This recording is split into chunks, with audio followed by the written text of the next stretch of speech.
자, 우리 시장 상황을 지금 매번 시장 상황을 체크를 하셔야 될 때예요. 보시는 바와 같이 경기가 침체가 되잖아요. 지금 경기도 너무너무 안 좋고요.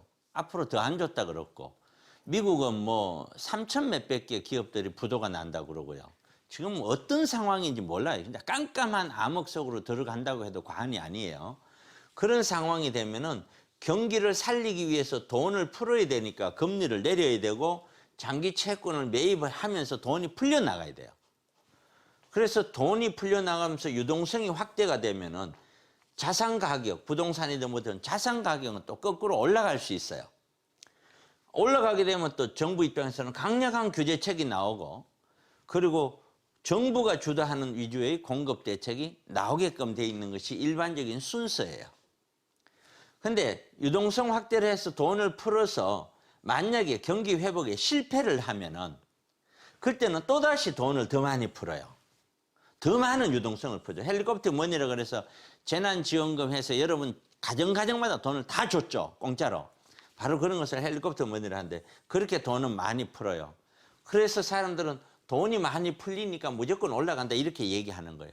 그렇게만 되는 건 아닙니다. 돈이 아무리 많이 풀려도 그 나라의 경제가 계속해서 침체되면 직장을 잃어버리게 되고, 그렇게 되면 무한정 올라갈 수가 없는 거예요. 항상.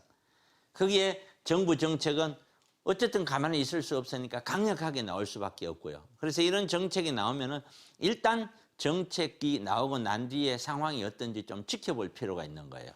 그런 것이고, 지금 가장 큰 우리가 생각을 해봐야 되는 것이, 이 국회에 어떤 식으로 통과가 될 거냐, 이 정책이, 부동산 정책이 어떤 식으로 통과가 될 거냐, 그 통과 여부에 따라서 엄청난 파장이 올 수도 있어요.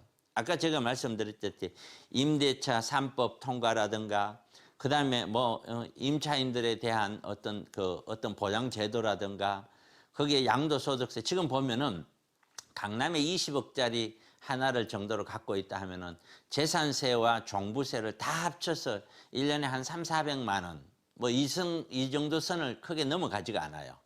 그런데 거기에서 하나만 더 갖고 있다. 그러면 이거는 엄청나게 올라가요. 엄청나게. 몇백이 아니고요. 1,000만 원, 2천만 원씩 뛰어요. 이런 종부세 자체가. 그래서 반드시 어떤 자산을 구성을 하고자 하는 분들은 지금 갖고 있는 것도 가상했었을 때 재산세와 종부세가 어느 정도까지 나올 수 있는 것을 생각해서 계산을 해 보셔야 돼요. 또 구입하시는 분들도 이걸 구입함으로 인해서 내가 재산세와 종부세가 어느 정도로 어떻게 될 것인가를 판단하시고 사셔야 돼요. 그거 없이 무턱대고 덤볐다가는 잘못하면은 정말 힘들 수 있어요. 자산이 올라갈 때는 몰라요. 기분 좋으니까. 3억 오르고 4억 올라도 올라서 기분 좋다고 생각해요. 그런데 똑같이 올랐는 만큼 3억 떨어지고 5억 떨어질 때는요, 충격이 훨씬 더 커요. 올라갈 때보다 내려올 때 많은 사람들이 충격을 훨씬 더 크게 받아요. 이게. 그런데 과거에 아주 저렴하게 샀던 사람들은 올라가는 걸 빠지더라도 그런 양 할 수 있지만, 대출을 받아서 구입하셨거나 또는 올라갔다가 그 올라가는 금액보다도 더 많이 빠지거나 하면은 그때는 그 충격이라는 거는 어마어마하게 큰 겁니다.